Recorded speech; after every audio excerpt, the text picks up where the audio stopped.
Boa noite, pessoal. Boa noite. Antes de Boa mais nada, noite. gostaria de agradecer a todos, né, pela presença. E a nossa perguntinha básica: como vai você? Cada vez Cada melhor. vez Vez melhor. melhor. Que dia é hoje? Primeiro Primeiro dia da dia da minha minha Minha nova nova nova vida. vida. vida. Nova vida. Hoje, particularmente em especial, eu nem vou fazer uma perguntinha básica que a gente faz, que a gente costuma dizer, perguntar para as pessoas se tem alguém pela primeira vez, né? E hoje a gente sabe que tem N pessoas pela primeira vez, e a gente gostaria de dizer que vocês são as pessoas mais importantes hoje, né? E não se sintam acanhados, e lembrando que o nosso carro-chefe é o sigilo, né? Mas que se sintam-se abraçadas e acolhidas pelo Grupo Perseverança de Jundiaí, São Paulo. Muito obrigada. Uma outra coisa que a gente gostaria de dizer, essas pessoas que continuem perseverando e voltando, né, para o grupo, o Amor Exigente, ele costuma fazer essa meta, a gente costuma pedir, e perguntar de novo, quem é pela segunda vez? Aí hoje, em especial, a gente vai ter a palestrante, então eu vou logo falando, né? Todos nós somos importantes porque estamos voltando pela segunda, terceira, quarta, quinta, e isso faz com que a gente realmente seja uma pessoa mais importante ainda hoje. E uma outra coisa que a gente gostaria de salientar é que o grupo Amor Exigente, todas as segunda-feira, ele faz, um grupo das 12h30 a 1h30, se eu não me engano, na Rede Vida, tem sempre um convidado, né? E um pouco mais, falando um pouco mais sobre o que é o amor exigente e como é o amor exigente na nossa vida, né? Ela nos torna cada vez melhor. Uma outra coisa que a gente gostaria de falar é que se tiver, hoje eu não sei, acho que sim, né, Edmo, se alguém precisar de alguma declaração, né, pedir por e-mail, ou o Edmu, ou o Juca, ou até a própria Wagner, a gente pode estar enviando pelo e-mail. E a gente também gostaria de passar que a gente tem essas literaturas, né, do amor exigente, o amor exigente com prevenção, com o amor exigente, e a gente tem N. Hoje, a gente, graças ao bom Deus, a gente tem a internet que pode estar nos ajudando muito, então a gente é rico em literaturas. Por favor, não se acanhe, não arrume desculpa. Procure e preencha realmente a sério, coração e tudo que tiver direito. Uma outra coisa que a gente gostaria de passar é que o grupo Amor Exigente, ele é pluralista. O que quer dizer isso? Não importa a sua religião, não importa a sua fé é sua. E o grupo Amor Exigente, ele te acolhe do jeito que você é. E a gente nos respeita e realmente queremos ser respeitados. Então, aqui, a sua religião não é falada, a gente é pluralista, aceita todo mundo, ok? Uma outra coisa que a gente gostaria de passar é que o nosso grupo, ele é presencial, fica na Barão do Tefé, né, 492, se eu não me engano, e temos o outro grupo às quinta-feira, né, que é o AE para Todos. Esse grupo, ele também está aqui ai meu Deus, me fugiu a rua, mas hoje nós estamos todos, né, na Prudente de pandemia. Moraes, 1809. Isso, muito obrigada. E hoje a gente está na pandemia, então a gente realmente está tendo os encontros online, né? E quem puder também comparecer, se não puder na segunda, tem na quinta. Se não puder, tem na terça, na quarta. Hoje, realmente, os grupos estão extensos em todo o Brasil e até mesmo fora. Então, a gente agradece a todos vocês. Uma outra coisa que a gente gostaria de dizer é que o nosso grupo, todos nós somos voluntários, né? A gente não tem participação financeira nenhuma, pelo contrário, é um grupo que recebe doações, né? E isso a gente quer dizer que não está vinculado à presença de ninguém, e eu vou só pedir um pouco mais para o Edmur passar maiores detalhes sobre isso. Por favor, Edmur. Sobre a contribuição, Sim. às vezes eu me atrapalho um pouco aqui, né?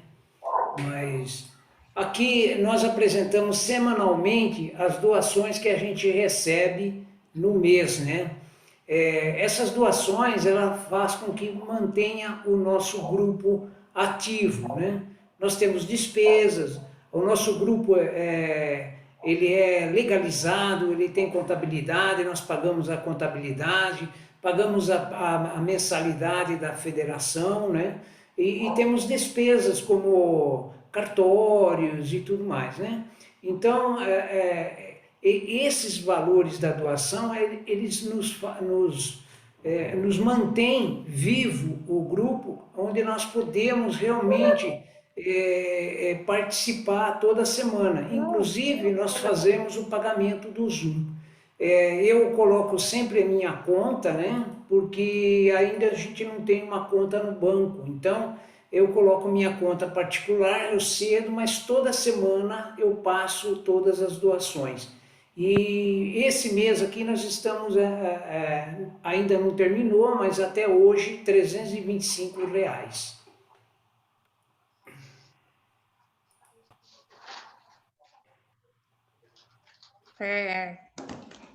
Eu gostaria também de passar para vocês que o Amor Exigente, ele é rico por ter 12 princípios básicos, 12 princípios éticos. Tem um carro-chefe também que é em prol da sociedade, né? Ele nos faz melhor para que realmente a gente faça cada vez melhor também na sociedade. E a gente também tem dentro dele a espiritualidade, né?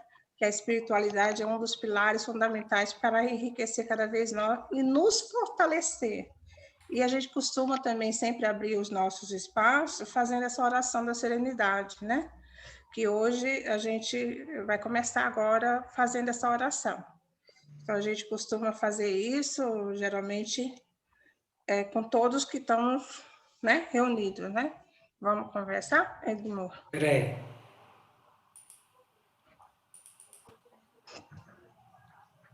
Tá vendo aí? Sim.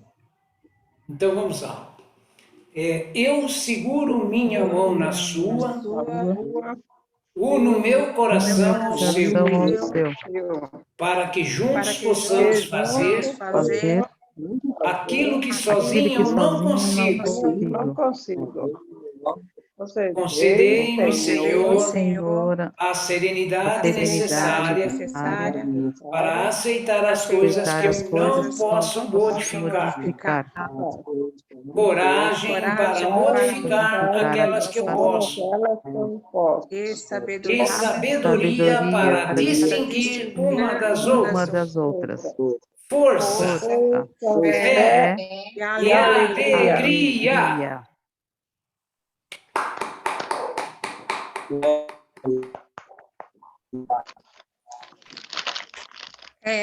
Salientando, né, que todo mês a gente trabalha um dos princípios, né, nosso, básico, e esse mês a gente trabalhou bastante que os recursos são limitados, e esse mês nós fomos agraciados com mais uma segunda-feira, né, 5 semanas tem esse mês, e aí sempre a gente convida um palestrante, né, de fora, né, e a gente está trazendo, em especial, a Fernanda Estese, né, que é uma publicitária que tem uma filha, então ela tem muito a nos apresentar, né, faz parte do nosso grupo, assim, em termos de vamos dizer assim, já participou da gente, de todos nós, né, pode falar com bastante sabedoria, e hoje ela aceitou a conversar um pouco com a gente, a passar um pouco com a gente, e o título que ela vai colocar é que... Eita! Quem não tem limite é invadido. Quem não tem limite é invadido. Me desculpa que meus cabelos brancos estão chegando. Né? Fique à vontade, vamos se sentir em casa para começar. Para tirar os meus cabelos brancos da frente. Obrigada, Rose. Boa noite para todo mundo. Quero muito agradecer mais um convite. Assim, eu sempre fico muito feliz quando Amor Exigente me convida, porque Amor Exigente foi o primeiro lugar para onde eu recorri em 2016, né? Quando eu estava perdida da Silva, não sabia o que fazer com tudo aquilo de informação, não sabia como lidar com tudo aquilo. E o Amor Exigente foi o meu colo, meu primeiro colo. Então, assim, todas as vezes que vocês, algum coordenador do Brasil me chama para participar de uma live, eu sempre fico muito grata de verdade. Assim, é uma forma muito pequenininha de eu conseguir retribuir tudo que eu tive naqueles primeiros meses em que eu passei por ali, né? Então, muito obrigada de verdade por cada uma dessas 40 pessoas que estão aqui, 41 comigo. Então, que a gente possa essa noite ter algumas fichas caindo. Acredito que muito do que vai ser dito a gente já sabe, mas é sempre aquilo, né? A gente precisa refrescar a nossa memória, porque às vezes o dia a dia, as coisas que vão acontecendo vão deixando a gente meio distante daquelas coisas que a gente já sabe. A gente sabe como lidar muitas vezes, né? Então, hoje é uma noite para isso, para a gente reavivar algumas coisas aqui dentro. Como a Rose estava falando, quando eu estava conversando com ela, quando ela me convidou mês passado para participar, e ela estava falando, né, sobre o princípio desse mês, eu falei, bom, vamos falar então sobre limite. É uma coisa que eu sempre falo bastante e hoje a gente vai aprofundar um pouquinho mais aqui. Então, assim, vamos falar sobre limite, sobre esse tema, né? Quem não tem limite é invadido. Pensa assim numa cerca, né? Você está numa casa que tem uma cerquinha, que tem um portão, né? Cachorro não entra, ladrão não entra, só entra quem você quer, né? E a nossa vida ela é assim. Só enquanto eu não tenho essa cerca, enquanto eu não tenho esse limite, as coisas vão acontecendo. Tudo vai acontecendo e porque eu não estabeleci um limite ali dentro, né? E muitas vezes a gente se vê sem saber o que fazer por causa da ausência do limite. Então vamos pensar algumas coisas aqui. Quando é que uma invasão, né, já que o tema é quem não tem limite é invadido, vamos pensar. Quando é que uma invasão acontece? A invasão acontece quando algo de inesperado acontece na minha vida. Imagina assim, que você está na tua casa e aí você olha lá pela janela e você vê uma pessoa passando na rua. Até aí tudo bem, né? Então você está dentro da tua casa, você vê uma pessoa passando na rua. Aí você dá uma volta e quando você está ali de novo no mesmo ponto, aquela pessoa que você viu lá fora está dentro da sua casa. Você não se sente invadido? Você não se sente, não é algo inesperado, não é algo que... O que essa pessoa está fazendo aqui dentro? E por que ela está lá muitas vezes? Porque a tua casa não tinha um limite. Porque a tua casa, sei lá, de repente está com o portão aberto e entrou alguém, entrou um ladrão, e você se vê ali numa situação inesperada. Você se vê ali numa situação que você não sabe o que fazer. Eu me lembro que eu comecei meu primeiro trabalho em 1993, eu tinha 18 anos e eu trabalhei pela primeira vez numa agência de banco, né? Eu trabalhava numa agência bancária e eu comecei a trabalhar numa terça-feira.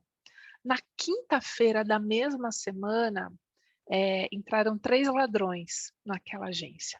E eu me lembro que eu fiquei assim, meu Deus do céu, né? Fui premiada, né? Imagina, comecei a trabalhar numa terça, na quinta-feira a agência foi assaltada.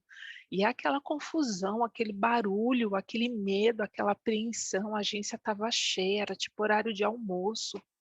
Enfim, naquele momento eu me senti invadida, eu não estava na minha casa, mas eu me senti invadida, e é assim que a gente se sente quando um ladrão vem até a gente, quando você está dentro do teu carro e um ladrão vem te abordar, é assim que a gente se sente, invadida.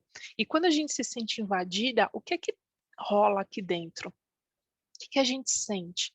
A gente sente medo, a gente se sente travada, a gente se sente angustiada, parece que a gente quer gritar e não consegue, parece que a gente quer fazer alguma coisa, mas a nossa ação está travada, a gente fica presa. A gente não consegue lidar com aquilo, a gente não consegue fazer nada, porque a gente por ser uma situação inesperada, a gente fica sem saber, é esquisito, é uma coisa que você não consegue reagir muitas vezes, né? E o que a gente tem que fazer quando a gente se sente assim, invadido? quando alguma coisa tão inesperada aconteceu na nossa vida. Me lembro que lá naquele dia em que eu estava trabalhando na agência e entraram 3 ladrões, o gerente geral da agência, eu nem sabia disso, eu fiquei sabendo depois. O gerente geral da agência, embaixo da mesa dele tinha um botãozinho lá, X, que ele apertava aquele botãozinho e acionava a polícia. Minutos depois a polícia chegou, logo em seguida, assim, né, que tudo começou a acontecer. Então, quando eu me sinto invadida desse jeito, eu tenho que nada mais, nada menos do que acionar esse botãozinho que está dentro da gente. E o que esse botãozinho faz? Esse botãozinho aciona dentro da gente a necessidade da gente entrar com limites e consequências, né? Amor Exigente esse mês fala sobre os recursos que são limitados, né? A gente não tem que dar tudo para o filho porque ele é filho, a gente não tem que abrir mão de tudo, a gente não tem que fazer tudo por ele, né? E da mesma forma eu quero falar aqui sobre o limite, mas nesse viés, os nossos recursos são limitados e no viés de eu tenho limite, é até aqui que você pode ir. Muitas vezes com o adicto a gente não sabe como lidar porque ele entra que nem um ladrão na nossa vida. Na verdade não é o adicto, mas a dependência química, ela entra que nem um ladrão e a gente fica lá, né, sem saber o que fazer, com a boca seca, tremendo. Você fica olhando aquela situação e fala, meu Deus do céu, que ponto que essa pessoa chegou? Olha meu filho como é que tá.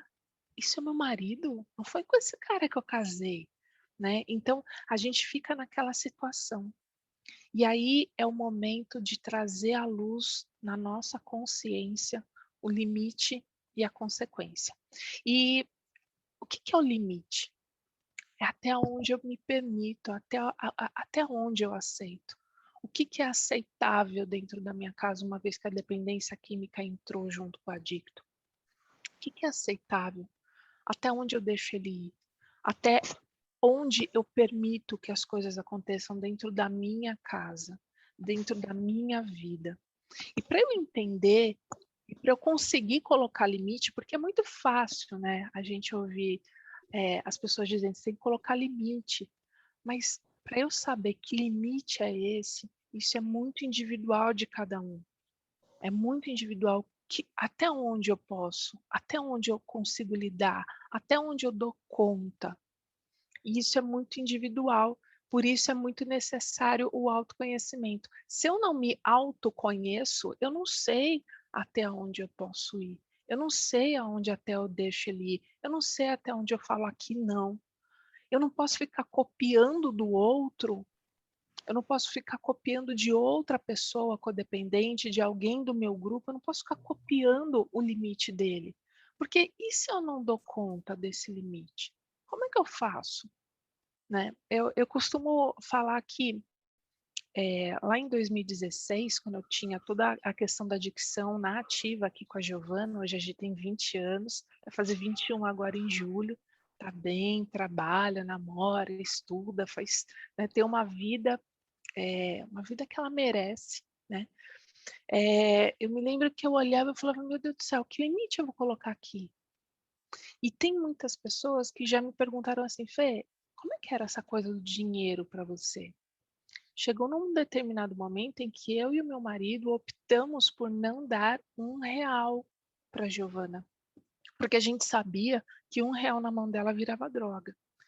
Mas isso é algo que eu e o meu marido decidimos.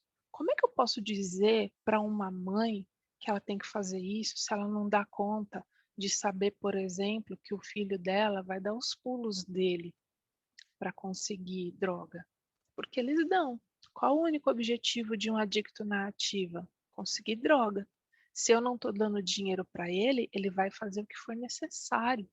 Ele vai fazer o que ele conseguir para ter a droga na mão dele. E se eu falo para uma mãe, você tem que agir igual eu agia. Você não pode dar dinheiro. Mas será que ela dá conta de fazer isso? Será que ela dá conta de segurar essa peteca, de segurar esse rojão? Quer ver um exemplo? É muito comum a gente ouvir a questão do limite de horário. Lá em 2016, a Giovana só tinha 16 anos. Eu não conseguia, eu não dava conta de, se eu combinasse um horário com ela, ela chegasse meia hora depois, eu dizer para ela, não, você não vai entrar. Eu não dava conta. Eu não dava conta, eu era responsável legal por ela, ela era menor de idade, né? Então aí você pode me dizer, ah, Fernanda, mas é isso que tem que ser feito. Ótimo, contanto que eu consiga lidar com isso, contanto que eu consiga fazer com que isso valha de verdade. Só que eu não conseguia. Então como é que eu ia dizer para minha filha, se você não chegar até 11 horas da noite, 11h15 você não entra. E aí, ela chegava às 11h30, e aí o que que eu ia fazer? Eu ia abrir a porta, porque eu não ia dar conta. Eu, Fernanda, não dava conta de fazer aquilo. E quando eu, Fernanda, não dou conta de fazer aquilo e abro a porta, o que que é melhor? Eu negociar um horário com ela ou eu dizer, você não vai entrar, e quando chega na hora, ela chegou atrasada e mesmo assim eu abro a porta. Entende? O limiar né, é uma linha muito tênue definir qual é o limite. Por isso eu digo, não adianta você copiar de alguém do teu grupo o limite que ele dá para o adicto dele. São histórias diferentes. Eu costumo dizer que a gente não está no mesmo barco. A gente está em barquinhos diferentes, todo mundo no mesmo oceano querendo, né, o mesmo objetivo. Mas definitivamente a gente não está no mesmo barco. Um é filho, o adicto é filho, o outro é o esposo, o outro é o pai, o outro é o irmão, o outro é o tio. Cada um a gente lida de um jeito. Mesmo as mães de adicto, um é menor de idade, outro é maior, um é homem, o outro é mulher. É cada história ali. A mãe é mãe solo, ela é só ela ali de mãe, ela é mãe e pai ao mesmo tempo. A outra tem a mãe e tem o pai junto para lidar com aquela situação. Uma tem filho pequeno, a outra não tem. Então, cada história tem uma particularidade. Não dá simplesmente para a gente pegar e encaixotar o limite e falar, todo mundo tem que fazer isso. Você tem que fazer o que você dá conta, porque senão você vai ser igual aquela mãe que está com o filhinho berrando no supermercado e ela fala, para de berrar, levanta do chão, para de birra, que senão em casa você vai ver, e ele chega em casa, nada acontece. E aí o adicto vai se acostumando com a nossa falta de palavra. E não é porque a gente é ruim, é porque a gente só não dá conta de fazer aquele limite. Aquele limite é ótimo, mas não para mim, não cabe na minha vida. Então, talvez não coubesse na minha vida não deixar minha filha fora de casa porque ela não chegou na hora. E talvez não caiba na tua vida não dar dinheiro, né? Quantas vezes eu já ouvi mulheres dizendo assim, eu dou dinheiro para ele me dar um pouco de paz. Eu dou dinheiro para ele parar de me encher o saco, porque eu preciso respirar um pouco. Então, né? Por quê? Porque não dá conta. Então, todas as vezes em que você for pensar no limite que você vai dar para o adicto, em primeiro lugar, olha para você. Olha aquilo que você dá conta de fazer.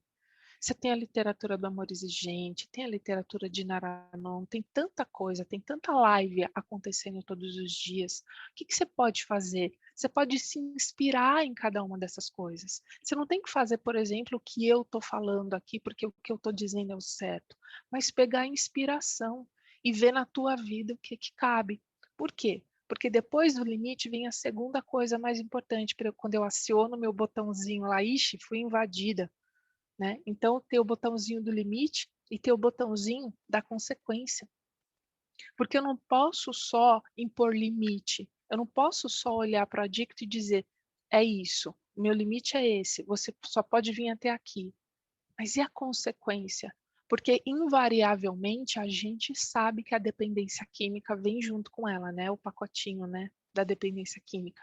Vem junto com ela a manipulação, vem junto com ela a mentira, vem junto com ela quebrar regras, né? A gente sabe disso.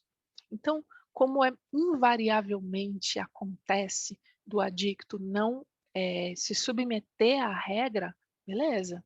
Se ele não se submeter ao limite que você impôs, qual vai ser a consequência que você vai colocar para ele? Eu sempre digo isso. que para você colocar uma consequência, não olha para ele. Por que que não olha para o adicto? Porque quando a gente olha só para ele, dá raiva, né? Assim, aquela raiva de, ah, meu Deus do céu, de novo eu tô passando por isso. Agora ele vai ver, agora eu vou fazer as malas dele e vou jogar ele para fora de casa.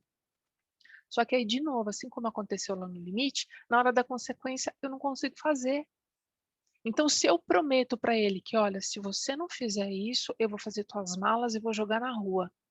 E ele vai, não cumpre com o limite, não cumpre com o acordo, e você não joga as malas dele para fora da rua, o que que acontece? A sua palavra cai de novo, cai no descrédito. Então, não olha para o adicto e por toda a ira, por toda a raiva, por todos os sentimentos que a dependência química traz na vida de uma pessoa codependente. Não olha para isso, olha para você. O que é que eu dou conta de fazer? Qual é a consequência que eu dou conta de colocar para o adicto? Se você não cumprir isso, tal coisa vai acontecer. Ah, Fernanda, dá um exemplo de que coisa é essa? Não, eu não posso dar um exemplo. Eu não posso sugerir isso, por quê? Porque é a tua vida, porque é a tua consequência, é o que você consegue fazer. Por isso, sempre, olha, antes de aplicar limite, antes de aplicar consequência, olha para você e pensa: eu vou conseguir falar isso? Eu vou conseguir colocar isso à prova? Eu vou conseguir, se ele não cumpriu, eu vou estabelecer essa consequência e eu vou fazer essa consequência? Entende? Só assim e só por meio do autoconhecimento, de você entender o que é que dá e o que é que não dá para você, e por isso o limite, né? Até onde que eu consigo ir? Até onde eu posso ir? Até onde eu deixo ele avançar? Até onde? Então, quando eu entendo isso dentro de mim, eu consigo aí sim aplicar limites e consequências que são congruentes com a minha vida, que são congruentes com aquilo que eu consigo fazer. O que que é a congruência? O que eu falo é igual à minha atitude. Eu não posso só falar e não agir daquele jeito. Quantos adictos que fazem o que fazem, fazem a gente de gato e sapato, porque já entenderam o jogo da manipulação, porque já entenderam que a gente fala e não cumpre, porque já entenderam que tudo que a gente já falou até agora, ele deu um nó na gente e a gente ficou lá, se sentindo como? Se sentindo invadida, sem acionar o nosso botãozinho do limite e da consequência, né? Então, a primeira parte que eu queria falar com vocês é isso, de limites e consequências. Acionem esse botão dentro de você. E de preferência, acionem logo. Acionem hoje, a hora antes de dormir. Pensa nisso. Aciona, não deixa para acionar na hora que o ladrão entrar. Não deixa para acionar na hora que você vê ele roubando um botijão de gás de dentro da tua casa. Não deixa para acionar na hora que você vê ele entrando e usando droga dentro da sua casa, debaixo do seu nariz. Não, é antes. Até porque o limite e a consequência tem que ser dito de uma forma muito clara para o adicto. E para ele entender com clareza, no mínimo, ele tem que estar sóbrio, ainda que momentaneamente. Ele não pode estar sob efeito de droga, porque senão vai entrar por aqui e sair por aqui. Então você precisa, nem que você pegue um caderno, um papel, uma caneta e vai escrevendo.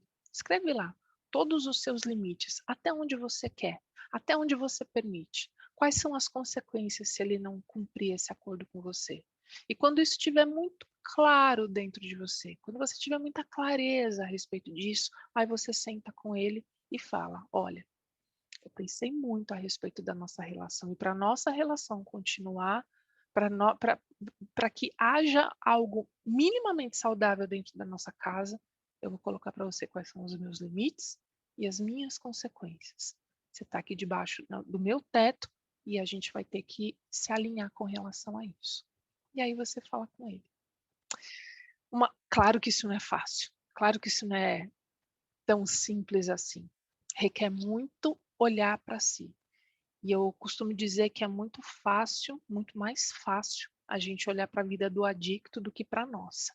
Porque para a vida dele, eu estou lá olhando de fora, mas quando eu olho para a minha, eu vejo tudo que eu preciso arrumar, eu vejo o quanto eu deixei a minha casa desorganizada aqui dentro, só porque eu fiquei lá, cuidando da vida dele o tempo inteiro. Então eu paro de olhar para a vida dele e venho olhar para cá. E aí aqui dentro eu consigo enxergar limites e consequências que eu consigo colocar em prática. Porque não adianta eu acusar ele que ele não consegue colocar nada em prática, se ele vê que eu mesma não consigo colocar as coisas que eu digo em prática. E a segunda coisa sobre limite que eu queria falar com você é, queria contar uma historinha de um livro que eu li uma vez, um conto, que diz que um fazendeiro, que ele tinha uma plantação linda de abóboras, e ele olhou para uma determinada abóbora que estava crescendo bem bonita, ele falou assim, poxa, eu não quero que ela fique aí, né, à mercê das intempéries do tempo, de bicho vindo comer ela, eu não quero, eu vou colocar ela dentro de um jarro. E ele pegou aquela abóbora e colocou dentro do jarro, e deixou ela lá. Passou um tempo depois, as outras abóboras estavam bem grandes e tal, e ele olhou para aquele jarro e ele falou, "Ah, nossa, a abóbora." E aí ele foi ver, quebrou o jarro e a abóbora já estava apodrecida ali dentro. Por que eu estou te contando essa história? A dependência química faz isso com a gente. E olha que a gente não era o dependente químico da história. Mas a dependência química faz isso com a gente. É como se a gente só vivesse em função da dependência química. É como se a gente só vivesse em função daquilo tudo que está acontecendo na vida do adicto que convive com a gente, que a gente ama, que a gente não quer ver daquele jeito, mas a gente se molda, a gente molda a nossa vida conforme a dependência química impera. Então a gente fica ali, dentro de um jarro, igual aquela abóbora. E aí ali dentro eu sufoco os meus planos, ali dentro eu sufoco a minha vida, ali dentro eu sufoco os meus projetos, ali dentro eu sufoco, ali dentro daquele jarro eu sufoco a minha vontade de viver, ali dentro eu sufoco a minha razão, um propósito que um dia eu encontrei, ali dentro eu vou sufocando tudo. E aí eu vou ficando igual aquela abóbora apodrecida. A gente apodrece o nosso futuro. A gente apodrece a nossa vida, a gente apodrece a nossa qualidade de vida, a gente apodrece a nossa paz, porque a gente moldou a nossa vida com a dependência química. E aí é como se todos os nossos assuntos sempre girassem em torno só da dependência química. É como se qualquer pessoa que chegasse até a gente, a única coisa que a gente conseguisse dizer para essa pessoa é a dor que a gente tem da dependência química. E aí acho que já deve ter acontecido com vocês, porque se acontecer comigo, acho que acontecia com vocês também, acontece com vocês também. Muitas vezes gente de fora quer vir, quer conversar uma coisa, quer conversar outra, e a gente vai, quando a gente vê, a gente já está falando de dependência química de novo. A gente já está falando da adicção de novo. A gente já está falando de novo do quanto é que é difícil viver com um adicto dentro de casa.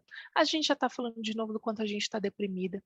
E aí a gente vê as pessoas devagarinho se afastando da gente. E aí a gente se vê sozinho. E aí a gente se vê só com o grupo do amor exigente, só com as pessoas que têm o mesmo assunto que a gente. E a gente deixa a família de lado, e a gente deixa pessoas importantes da nossa vida de lado.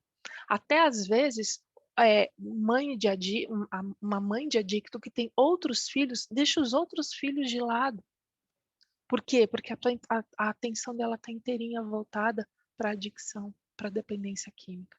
E aí a gente fica com a nossa vida, com o nosso futuro, com os nossos planos, projetos, sorrisos, com as nossas noites mal dormidas. A gente fica com aquilo tudo ali, dentro daquele jarro.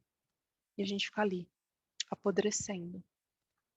Então, antes que o teu futuro apodreça, antes que a tua vida apodreça, quebra esse jarro. Pede ajuda para alguém. Eu me lembro que eu queria muito sempre cuidar da vida da Giovana e eu queria, deixa que eu cuide sozinha, deixa que eu me viro, deixa que eu sei como agir, deixa... Até o dia em que eu percebi que eu não estava, entre aspas, usando um dos maiores recursos que eu tinha para atuar naquela situação junto comigo, que era meu marido, o pai da Gi. E quando eu percebi isso, coisas incríveis começaram a acontecer.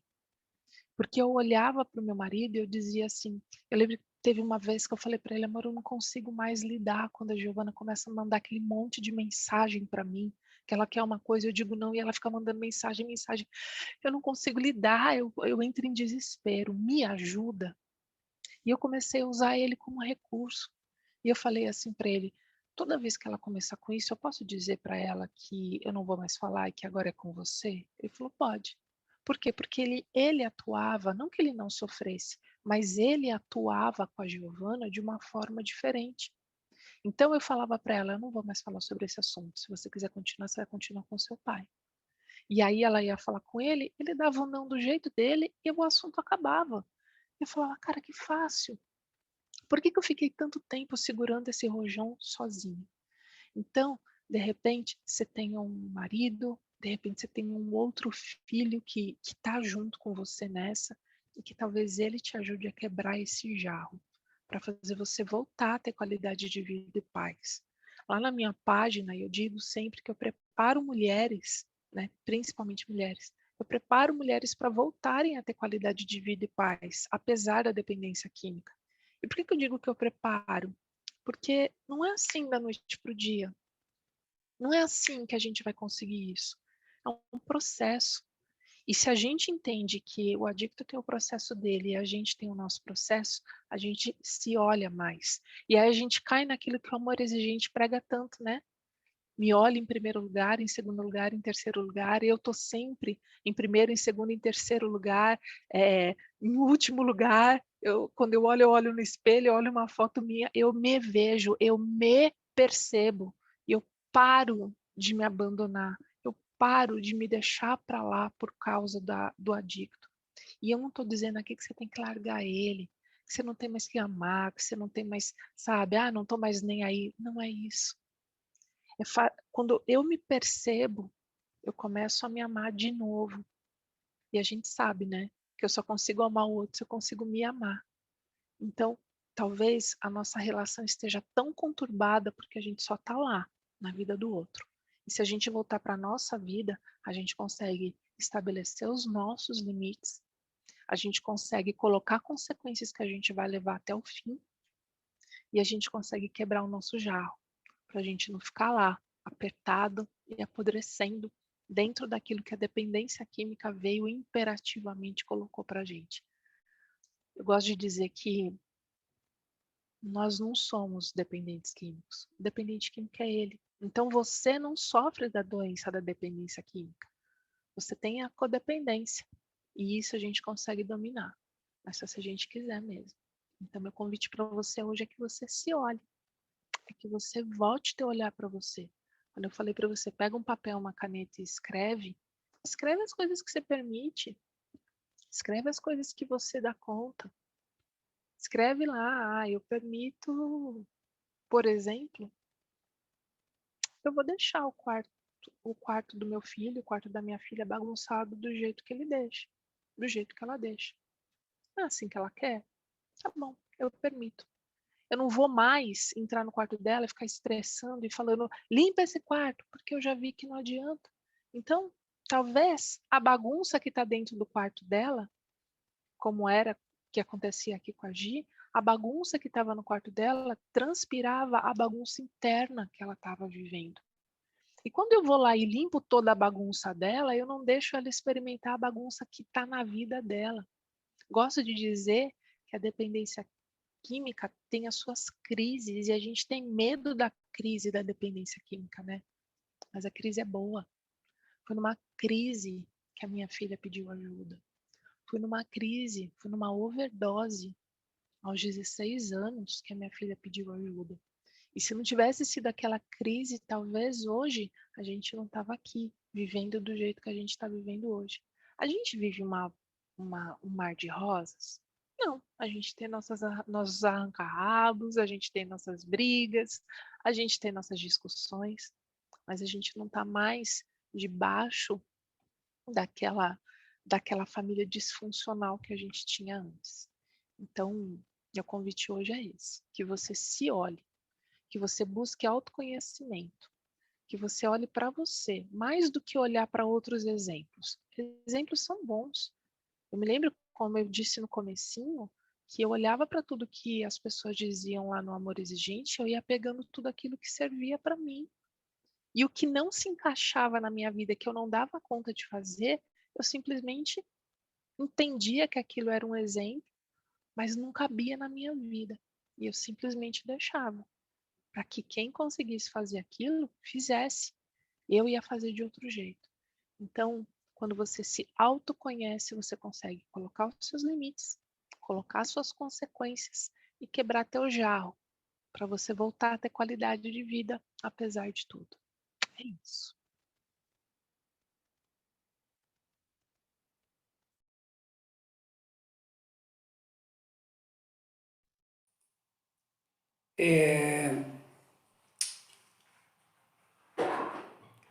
Fernanda, nós vamos ter que organizar aqui, porque eu acredito que muitas pessoas gostariam de fazer perguntas.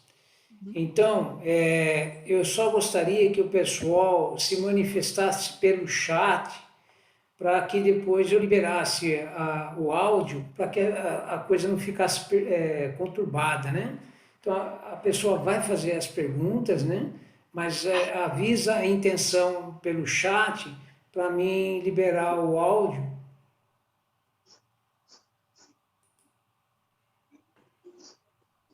Se alguém quer fazer alguma pergunta.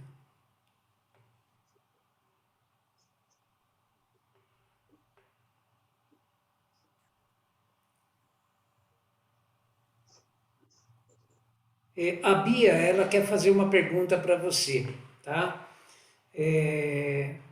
Deixa eu liberar. Pode falar, Liberei. Bia.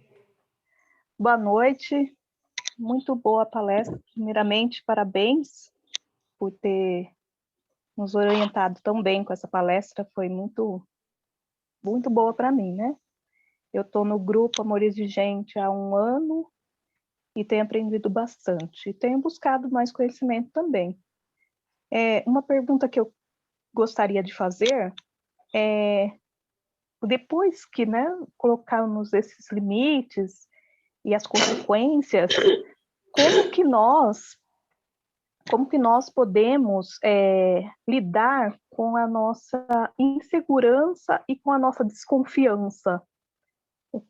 Como que lida com isso e como a gente não tem, não cometer erros ao julgar, porque na cabeça da gente sempre vai vir que se aconteceu alguma coisa fora daquele limite que a gente colocou, é porque ele está fazendo coisas erradas. E às vezes não é aquilo que a gente imaginava. E às vezes a gente erra pelo julgamento. Então, gostaria de saber como lidar com essa insegurança, com esse sentimento que a gente tem de não se sentir confiável naquela situação. Bia, assim, sobre a insegurança, né? Eu volto a dizer, Bia, que quando eu olho para mim, quando eu coloco o olhar em mim e vejo quais são os limites e as consequências que eu consigo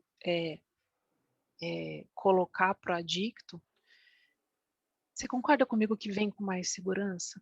Do que, por exemplo, se eu pergunto para você, Bia, eu tô com essa situação com a minha filha, o que eu faço? E aí você vai e me dá um conselho, porque a gente sabe que as pessoas querem aconselhar porque é o que, né?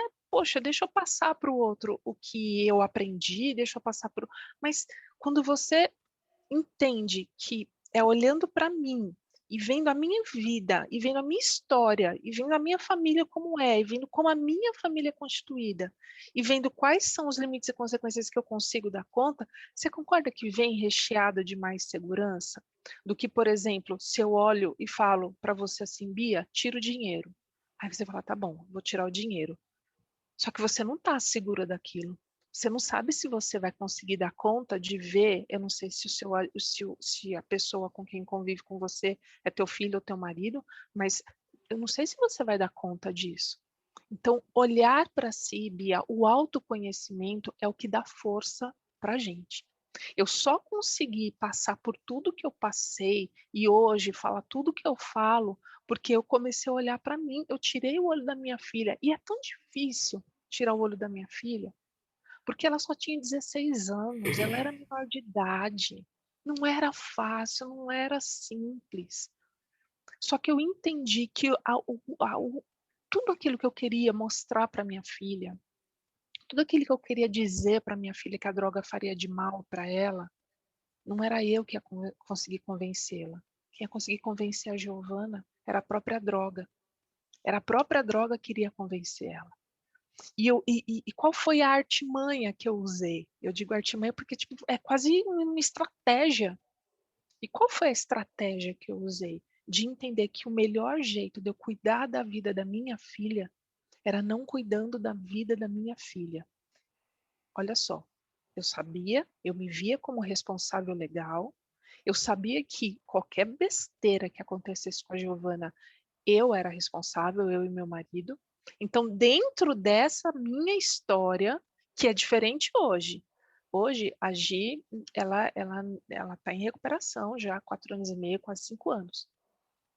Mas numa suposição de se hoje essa história estivesse acontecendo, hoje é diferente. Hoje a Giovana tem 20 anos.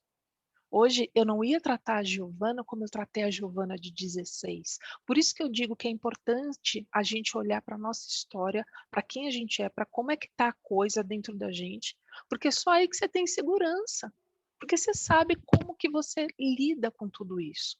Então, com relação à insegurança, repito, é olhar para você, se enxergar, se olhar, porque a gente fica tão misturado na vida deles, né, Bia? A gente fica tão misturado lá, a gente fica tão invadido, a gente não quer ser invadida, mas a gente invade também, e é uma via de mão dupla. Se eu não quero ser invadida, eu não posso invadir também. Eu tenho que entender que ele é uma pessoa que tem uma doença crônica para a vida inteira, que é incurável, mas que é tratável, e eu tenho que permitir isso nele. Faz parte do processo dele. E eu não estou dizendo aqui que a gente tem que aceitar a droga. Não tem que aceitar a droga. Mas eu tinha que aceitar minha filha como indivíduo. Né? Então, quando eu olho para mim, eu paro de olhar lá e olho para mim, e eu começo a me conhecer, e eu começo a ver até onde eu consigo ir. Vem a segurança junto. A insegurança está quando eu quero copiar um modelo que deu certo. Não adianta eu falar para você, Bia, faz isso, isso, isso, isso que vai dar certo. Porque não vai, a gente tem histórias diferentes, a gente tem vidas diferentes. Então, a segurança vem do autoconhecimento. E depois você fala sobre a desconfiança, né? Eu costumo dizer assim que, sabe aquela frase de que todo mundo tem direito à boa fama até que provem o contrário? Inclusive o adicto, né? Porque assim, se ele diz, não, eu não estou fazendo mais nada, eu não estou usando mais nada, tá bom, beleza. E fico lá. Ao invés de ficar buscando na minha mente histórias, ele está mentindo, ele está isso, eu tenho certeza que não é, eu conheço bem esse sujeito, não é isso nada, ele está mentindo. Ele pode até estar mentindo, mas o que ele está dizendo? Ele está dizendo que não, né? Então tá bom, fica com esse fato aí, segura esse fato.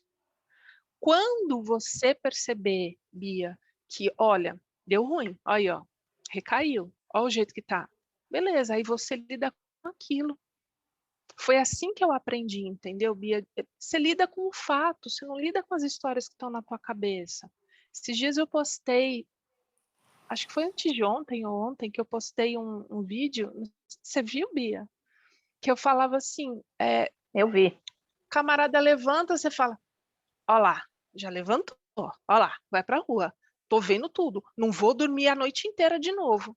Camarada foi no banheiro, porque tá com dor de barriga. Mas a história que a gente cria na nossa cabeça é o que traz a desconfiança. Eu não estou aqui dizendo, passando a mão na cabeça de adicto nenhum, dizendo que eles são encantadores e que tipo, não, imagina, releva. Não, a gente sabe que isso acontece. O que eu proponho para vocês e o que eu proponho para as mulheres todas que me seguem é isso. Fica com o fato. Qual é o fato que você tem hoje? Por exemplo, Se ele sai e fala, ó, eu volto daqui 1 hora, deu 2 horas, 3 horas, 4 horas, ele não voltou. A cabeça, puff, já começa a fazer todas aquelas histórias. Qual é o fato? Ele saiu, disse que ia voltar em 1 hora, já se passaram 3 horas e ele não voltou ainda. E vai fazer as suas coisas. E vai lavar louça, e vai ler um livro, e vai assistir uma série, e vai fazer alguma coisa. E eu sei o quanto isso é desafiador.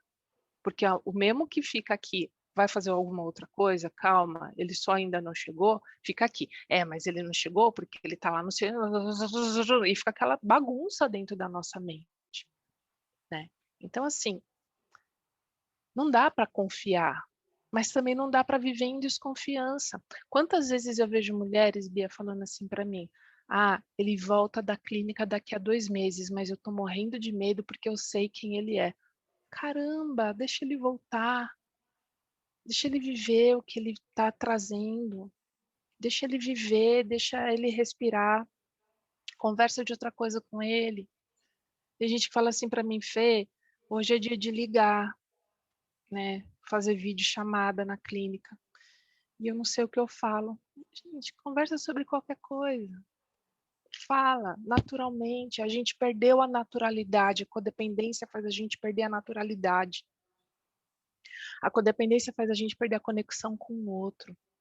Então a gente está sempre armado. A gente está sempre lá duvidando. A gente está sempre lá botando em xeque. Será que é isso mesmo? Será que ele está falando isso mesmo?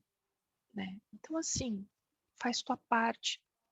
Costumo dizer muito isso. Faz a tua parte e deixa que ele faça a parte dele. Se ele vai fazer a parte dele certo ou errado, é uma questão dele. Está dentro do processo dele.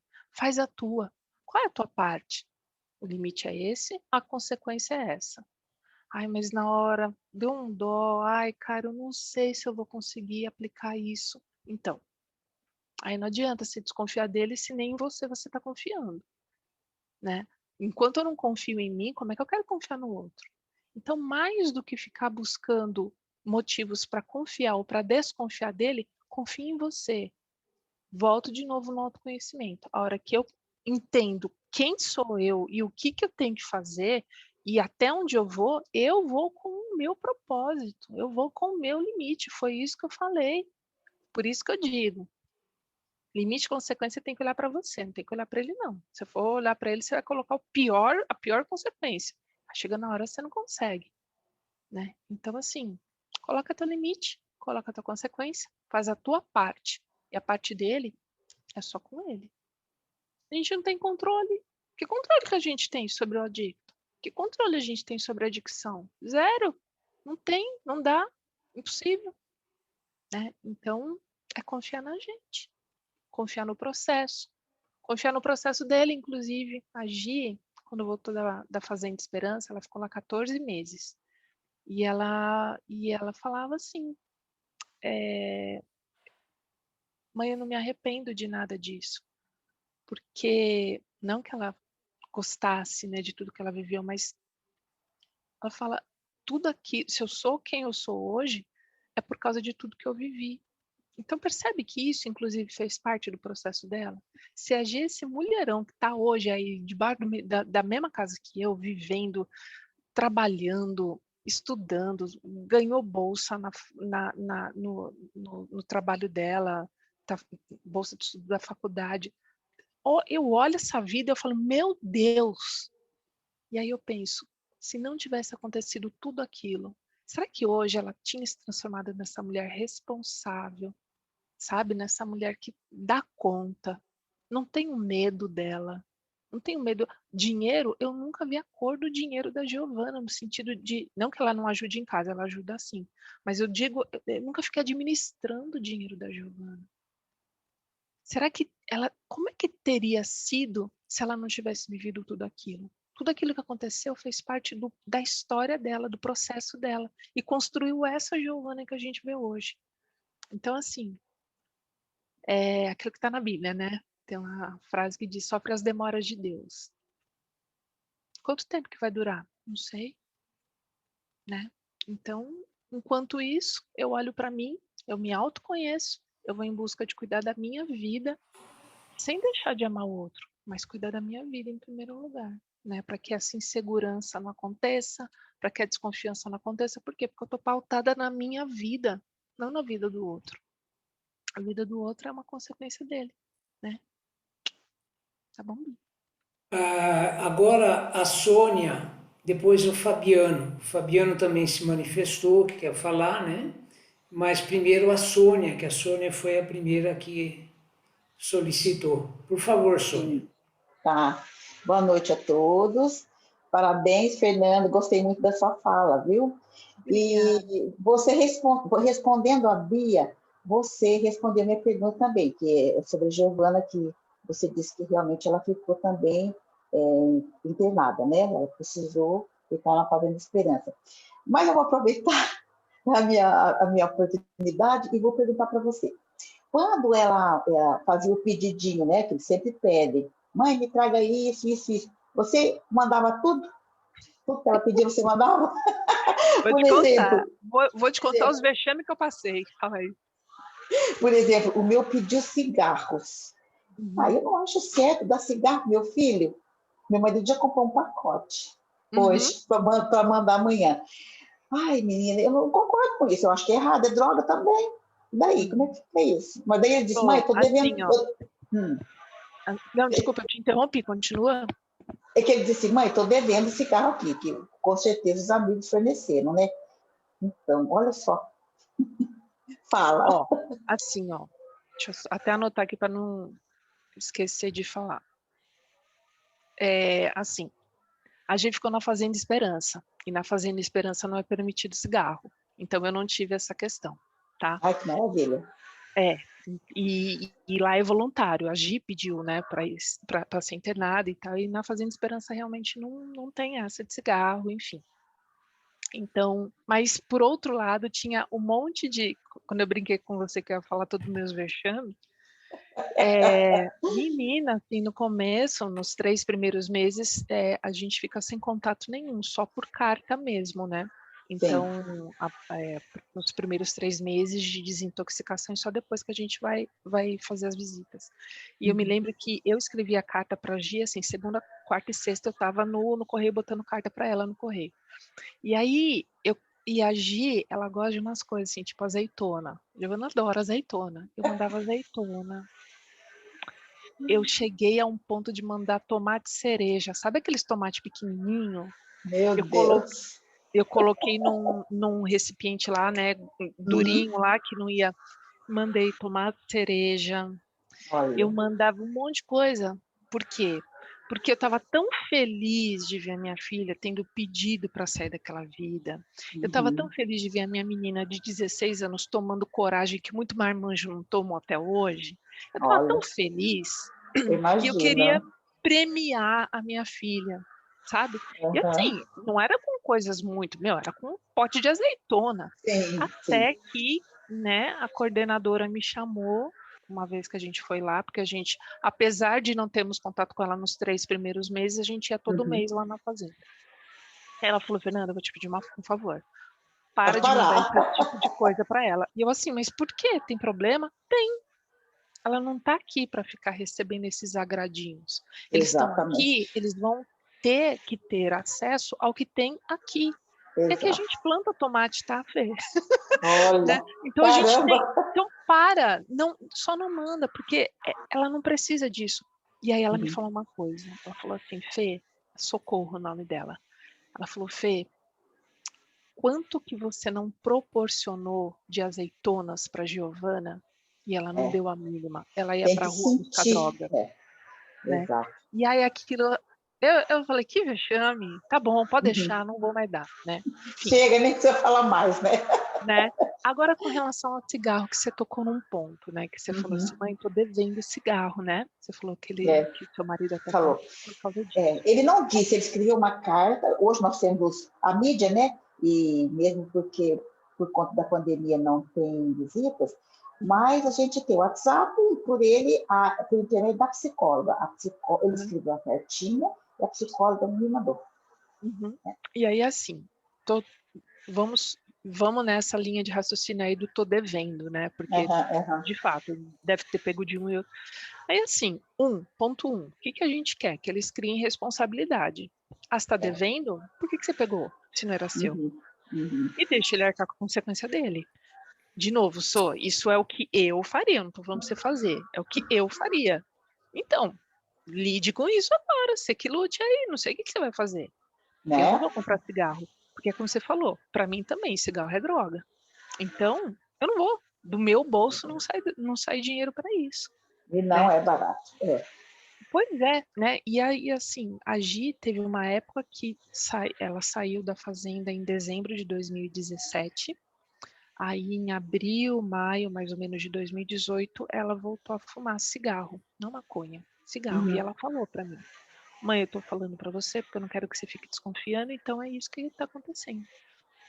E aí foi até ano passado, 2020, acho que até 2020, depois de 3 pneumonias consecutivas que ela ficou internada e tudo mais por causa de pneumonia. Meu E aí o Deus. cigarro, obviamente, colaborou demais. Até que na terceira ela falou, vou parar. Mas eu me lembro que teve uma vez que ela falou assim, mãe, você me empresta dinheiro porque acabou meu cigarro? Eu falei, óbvio que não. Pedir pra mim, você é louca. Óbvio que não. E nunca mais ela pediu, né? Então, se ela não estava devendo para ninguém, mas claro, aquilo já estava, né? Ela estava precisando e ela não trabalhava nessa época ainda. Não, não vai, né? Você impôs Então, o limite e não saiu fora da tua da exato, margem. né? Mas assim, é o que você dá conta de fazer, né? Seu marido, que nem você falou, seu marido já comprou. Então, é o que vocês dão conta de fazer. A clínica permite? Permite. Então, faz o que você acha.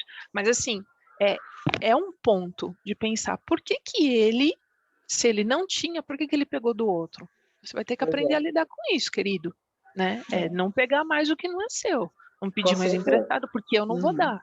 Só que aí é que tá. É se você bancar isso, de não vou dar. E ele tem que saber que você realmente, né, é o limite e a consequência. Qual é o limite? Eu não vou dar. Qual é a consequência? Se vira quando Como é que você vai lidar com isso? Não faço ideia, filho. Vai com Deus. E aí, se ele vê que você bancou isso, duvido que ele vai pedir de novo. Giovana só me pediu isso uma vez na vida. Pronto. Nunca mais, por quê, né? Tá Sabia bom. que não ia ter. Obrigadão, viu? Beijo. Obrigada. Agora, quem vai fazer a pergunta para você é o Fernando. O Fabiano, desculpa.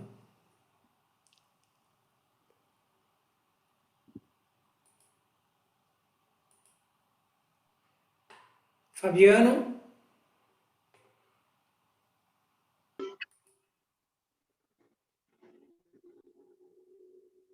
Oi?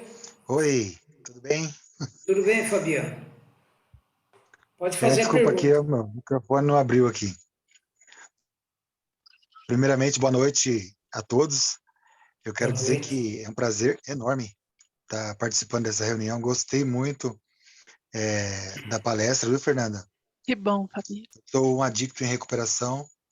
Estou vivo, limpo, sereno e sóbrio há 6 anos e 16 dias, vivendo um dia de cada vez só por hoje. E gostei muito de tudo que você falou, tem a ver, é muito importante. A minha família também, você tocou nos pontos aí que são primordiais para o adicto ele se reencontrar com ele. Minha mãe, meu pai sempre fizeram isso que você falou e no nosso caso deu certo, entendeu? Eu aprendi muito com esse processo a me conhecer de verdade, a viver, a procurar viver, procurar saber que eu não tinha controle sobre isso, entendeu? E aí eu vim a entender na minha mente, assimilei que o amanhã pertence a Deus. O ontem é passado e dele eu só preciso absorver ensinamentos e lições. Então, eu venho vivendo um dia de cada vez. Acordo de manhã, faço a minha oração, agradeço meu poder superior por estar vivo, né? E firmo esse compromisso comigo, primeiramente. Não para mostrar para minha mãe, para meu pai, para meus irmãos, para meus amigos, Exatamente. mas para mim, Uhum. que eu posso, eu vou conseguir. Só por hoje, eu não vou fazer uso, não vou beber, não vou... Só por hoje eu vou ser uma pessoa melhor que ontem. E vem dando certo, 6 anos e 16 dias. Obrigado, viu? Que show de Tudo que bola. você falou é ótimo. Fabiano, em janeiro, foi em janeiro, eu fiz uma semana de lives, eu não sei se você viu, mas não tem problema também se não tiver visto, tá lá no Facebook. Eu fiz uma semana de lives, Fabiano, só com dependentes químicos em recuperação há bastante tempo. Então, eu falei com o Alexandre Araújo, que já está em recuperação há mais de 30 anos, falei com o Gabriel Mori, em recuperação há 12 anos, Rodrigo Bella, em recuperação há 21 anos, e com a Janete em recuperação. A Janete deve estar fazendo 2 anos agora. Na época ela estava com 1 ano e 8 meses, deve estar quase fazendo 2 anos de recuperação. E eu quis trazer essas lives lá para minha página, porque eu vejo muitas pessoas que falam assim, dependente químico não tem jeito. Dependente químico, uma vez dependente químico, sempre dependente químico. Não dá para confiar em dependente químico, é impossível, sabe? E aí eu quis trazer essas figuras que eu conheço e que estão há tanto tempo já, né? Imagina, 30 anos, 20 anos, 12 anos, 2 anos, você com 6 anos. Então, assim, que bom que você está aqui no meio de muitas mães, muitas esposas, pais, mostrando que sim, é possível, assim como está sendo possível Funciona, para minha filha funciona, também, assim como está sendo possível funciona. para a gente. É É só, isso. é só a pessoa querer. Que nem eu quis mudar, entendeu? Uhum. Pedi, já fiquei na Fazenda Esperança também, como você falou. Que Fiquei lá. legal. Foi uma das clínicas que eu fiquei. Uhum. Só que lá eu saí, eu só fui para agradar minha família, entendeu? Uhum. Não fui para querer mudança. Não foi por você, Fui, né, Fabiano? fui para agradar. Fiquei um Uhum. pouco de tempo, fiquei metade do tratamento lá, Uhum. entendeu? Mas quando a pessoa quer mudança e ela se apoia no poder superior, nada impede dela dela conseguir, entendeu? É verdade. A E vida é eu um dia de acredito cada muito vez. Não nisso. adianta você querer falar que nunca mais, muito tempo, entendeu? Uhum. Então, Uhum. é hoje. Hoje é o presente do poder superior de Deus. Hoje é o presente. Você tem que viver o hoje. Uhum. O ontem E pegar como ensinamento e deixar o amanhã para Deus. gosto de dizer que a gente tem que viver o presente como um presente mesmo, É, né? Um presente né? de Deus. Né? Que bom, Fabiano. Obrigada, viu? Obrigada por Tamo ter junto. dividido isso. Fernanda, me aceita lá no seu Face. Tá Me bom. aceita Fabiano lá. Martins Silva. Fabiano Martins Silva. Eu gostaria de saber mais as pessoas, quem gostaria de fazer uma pergunta, pode se manifestar.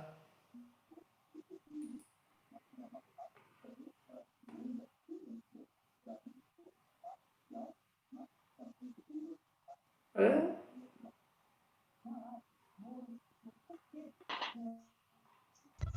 Eu não sei entrar no chat.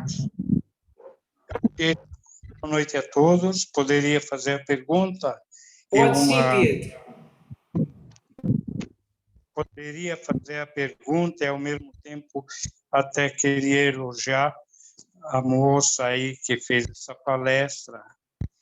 E ela endossou, aí a Fernanda, o que o Luiz Fernando, na palestra de Rede Vida de segunda-feira passada, que ele falou uma coisa, e a Fernanda endossou, que não se deve dar dinheiro. E o Luiz Fernando, ele falou que não se deve dar dinheiro nem presentes, porque se dando presente, o viciado vai e vende, ele transforma o que ele ganhou de presente. Então, e a Fernanda falou também agora, que não se deve dar dinheiro. Isso, inclusive, Fernanda, pessoal que está me ouvindo, há 5, 6 anos atrás, que eu frequentava lá na Barão de Tefé, havia um senhor ele também sempre falou disso daí, e ele não se deve dar dinheiro. E eu até, Fernanda, tem algumas pessoas que me contrariam e fui até meio contra, assim, por meu neto, mas inclusive o Luiz Fernando, que ele é o presidente, né, da federação, ele falou uma coisa muito interessante, que tem pais que tem filhos que é viciado, que para não expor o filho, o pai vai comprar droga para dar para o filho. Veja bem. Então, isso que você também fez uma colocação, que não se deve dar o dinheiro, eu acho muito válido. Agora, gostaria de fazer uma pergunta, é o seguinte, meu neto, ele até dias atrás, inclusive, estava marginalizado, que a gente nem sabia onde ele andava. E nós já internamos ele em diversas clínicas, em Araçoiaba, aqui na Serra da Cantareira, tá? De novembro. Ele estava em casa, estava tudo bem, mas acabou se envolvendo novamente. E a minha filha, inclusive, ela chega e fala para mim, pai, eu sou mãe. Eu falo, filha, inclusive eu retornei para o Amor Exigente para acompanhar minha filha, para dar uma força para que ela participasse novamente no Amor Exigente. O pessoal aí até já sabe. Mas o que eu queria colocar é o seguinte, agora, essa semana, meu neto, o nome dele é Mateus, deu um ciricutico nele e disse que ia morrer, disse que não sei o que lá, e minha filha conseguiu acalmar ele, tá? Agora, eu, particularmente, não acredito muito nele, porque ele, 3, 4 vezes, ele me enganou. E eu, então, o que tudo eu deveria falar? Porque ele já chegou a arrebentar a porta de armário, chegou a arrebentar a porta de entrada do apartamento, e eu não aceito. Agora, minha filha, eu sou mãe, inclusive ela frequenta a internet, eu acabei de te falar. Que atitude eu devo tomar? Isso eu te pergunto, Fernanda, e o pessoal que está me ouvindo. Se acaso ele aprontar de novo isso, vou levar de novo para outra clínica? Eu estou cansado. Deu para entender, Fernanda? Deu. Estava cortando um pouquinho, mas eu acho que eu consegui entender sim. Tem um fenômeno, né, que numa das lives, inclusive essas lives que eu estava falando, que eu fiz em janeiro, é um fenômeno chamado porta giratória, né, que eles chamam de porta giratória, que você coloca o adicto numa clínica, ele fica lá por um tempo, sai, recai. Aí você coloca ele de novo numa clínica, ele sai, recai. Você coloca ele de novo numa clínica, ele sai, recai. E isso acontece por quê? Porque a família está entendendo que é necessário tomar algum tipo de posicionamento. E o posicionamento, no caso, é a internação involuntária. Só que o adicto, por sua vez, assim como o Fabiano estava falando agora, é Fabiano, né, que estava falando agora há pouquinho? Fabiano. O adicto em si não entendeu a necessidade daquilo. Então, ele está ali só como se ele tivesse preso. Ele não está ali. A Giovana, por exemplo, ela foi internada voluntariamente. Ela pediu aos 16 anos. Mas ela quis. Claro que a internação voluntária ela não é uma garantia, né? Tanto é que muitas pessoas que se internaram na mesma época que a Giovana recaíram depois. Não é uma garantia. Mas enquanto teu neto não tiver dentro dele essa certeza de que está fazendo mal para mim, isso está acabando com a minha vida. Giovana teve um dia de madrugada que abriu a janela e falou: Deus, se você existe e se você sabe que eu vou piorar ainda mais, tira a minha vida, porque eu não estou mais aguentando. Então, enquanto teu neto não sentir isso, por isso que eu falei agora há pouco, acho que para a Bia, que a única coisa que é capaz de mostrar para o adicto o quão ruim a droga é a própria droga. E eu não estou dizendo aqui que você tenha ou que a tua filha tenha que largar a mão dele. Ah, não, então deixa. Não, não é isso. Mas é de que forma talvez permitir que ele sofra o que ele tem que sofrer. Quando eu entendi que a única maneira de eu ver a minha filha fora daquilo talvez fosse permitindo que ela sofresse no corpo tudo aquilo que a droga estava causando na vida dela, quando eu percebi isso, doeu pra caramba. Doeu muito. Porque eu falei, meu Deus, e aí, onde vai parar? Mas eu estava entendendo por quê? Porque eu já tinha tomado todas as medidas possíveis, eu já tinha feito tudo. Eu só não tinha deixado a droga mostrar para ela o quanto a droga era ruim. E aí, às vezes, no intuito da gente proteger, porque a gente ama essas criaturas, que nem não sei o quê. Então, no intuito da gente proteger, a gente vai lá interna. E eu não estou aqui dizendo, pelo amor de Deus, que eu sou contra a internação involuntária. Não é isso. Mas muitas vezes, no intuito da gente salvar eles, a gente não deixa eles experimentarem o que a droga está fazendo com eles. Então, aí, o vilão é a gente, a droga é a mocinha da história, entendeu? Porque ela não tá, a gente não tá dando tempo da droga contar a história dela na vida dele, né? Então talvez, e eu não vou falar que é fácil para sua filha ter esse sangue frio, entre aspas, e ficar assistindo de camarote o que a droga tá fazendo, porque é muito doído. E eu falo isso como mãe que já passou por isso. É muito doído.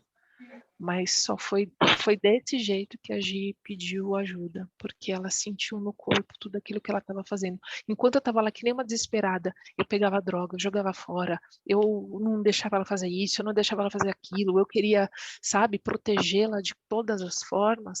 Ela não, a única coisa que ela via era uma mãe, uma mulher querendo tirar dela o que ela mais queria, que era droga. A Giovana estava aqui, a droga estava aqui e eu estava no meio. Óbvio que ela queria se ver longe de mim, se ver livre de mim. E quando eu me distanciei e deixei ela de cara com a droga, e aí ela pôde ver o corpo dela, no corpo dela ela pôde ver o que a droga estava fazendo. E aí ela pediu ajuda, né? Então talvez o melhor jeito, pelo menos o jeito que eu encontrei, foi de deixar minha filha sofrer no corpo aquilo que ela estava buscando. E aí, quando ela sofreu de verdade, porque a overdose causa muita dor, é dor física, não é só dor espiritual, não é só dor interna, é dor física. Quando ela sofreu isso, tanto é que ela ficou 4 dias numa UTI, mais 5 dias no quarto do hospital. E aí, depois, no dia seguinte, a gente já levou ela para a fazenda. Mas foi só a droga que pôde fazer isso por ela, né? Então, muitas vezes, na vontade de salvar eles, de ser o super-herói dos nossos filhos, dos nossos netos, dos nossos maridos, na hora de ser super-herói, a gente vai lá, faz tudo, quer tirar eles, e aí eles não conseguem, a droga não consegue mostrar que veio. E aí quem vira vilão é a gente, né? Eu não sei se eu te respondi, mas é porque é uma situação muito delicada mesmo. Mas eu acho que é deixando. E eu não sei se ela vai conseguir deixar, né? Eu não sei se ela vai conseguir deixar. Ô Fernanda, só gostaria de pontuar uma situação que tem adicto, que ele não sabe o limite dele e ele coloca em risco a vida dele. Sim, Aí totalmente. sim, Totalmente. aí sim é necessário você internar Sim. involuntariamente para pelo menos desintoxicar ele e Uhum. dar mais uma oportunidade a ele para Exato. ele reavaliar. É Exato. só nisso que eu gostaria de pontuar, Sim, tá? hoje, inclusive, hoje no Instagram alguém falou, acho que foi hoje ou ontem, não me lembro agora, mas alguém falou assim, Fê, na sua opinião, qual é o melhor momento de fazer a internação involuntária? E eu respondi exatamente isso. Sem dúvida nenhuma, quando ele está colocando em risco a própria vida ou a vida de alguém, da família, da sociedade, enfim. Quando ele está colocando em risco, esse é o melhor momento. Esse, sem dúvida, é o melhor momento.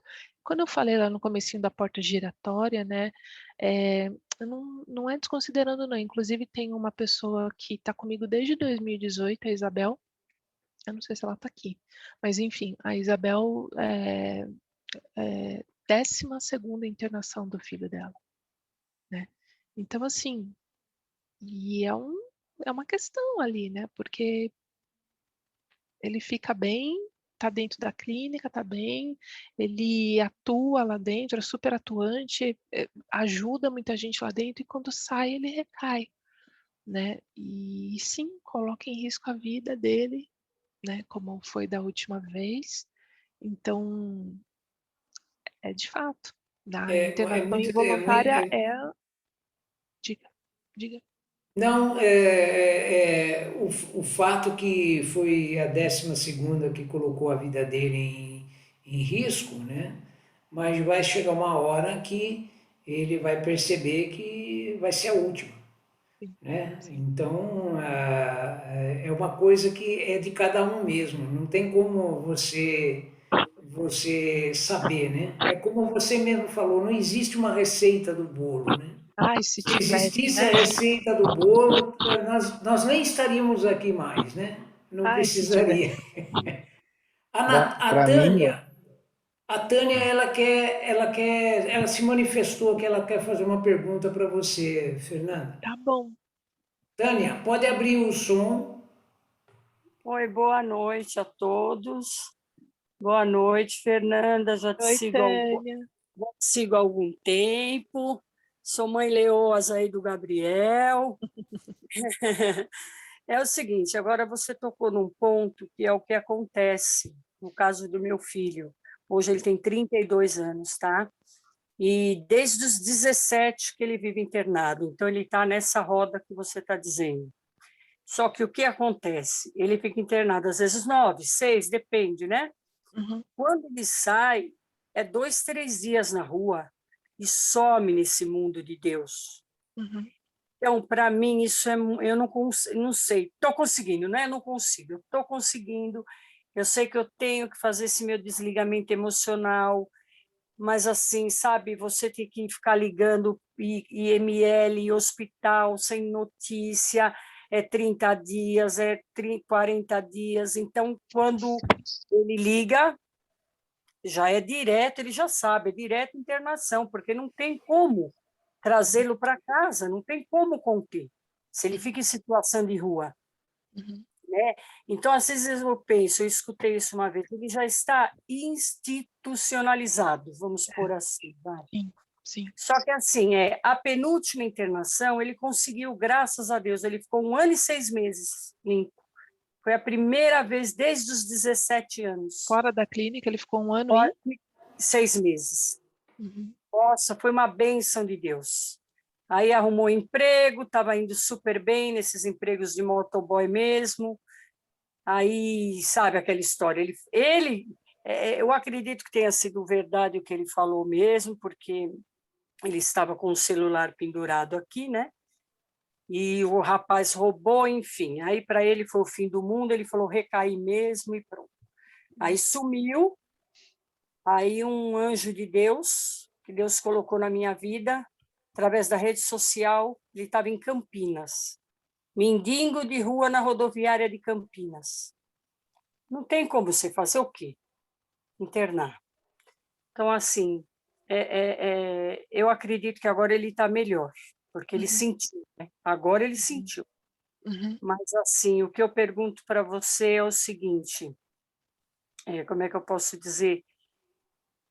No caso para você, o desligamento emocional, você fala, é difícil, gente, para mim é coisa do outro mundo, Fê. Sabe? Como é que... Se eu falar assim para ele, assim, chega 10 horas, se não chegar 10 horas eu fecho a porta, é tudo que ele quer escutar. Eu ponho ele para rua. Você entendeu? Ai, meu Deus, é muito difícil, Fê. Mas eu vou conseguir.